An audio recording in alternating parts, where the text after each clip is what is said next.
But we will continue to go after the worst of the worst across the country, like President Trump has told us to do, focusing on those that are perpetuating murder and rape and trafficking of drugs and humans across our country, knowing that every single citizen deserves to be safe.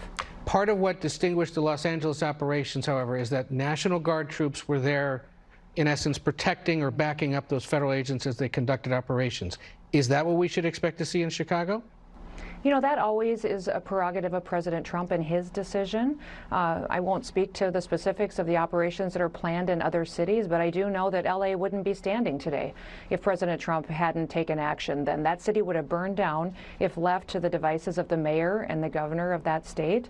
And so the citizens who live there, the small business owners in downtown LA, they're thankful that President Trump came in with federal law enforcement officers and helped support keeping those streets open, keep their homes and businesses from burning down, and made sure the law and order was restored. I just want to clarify one thing you said there. You said LA wouldn't be standing if not for these federal deployments?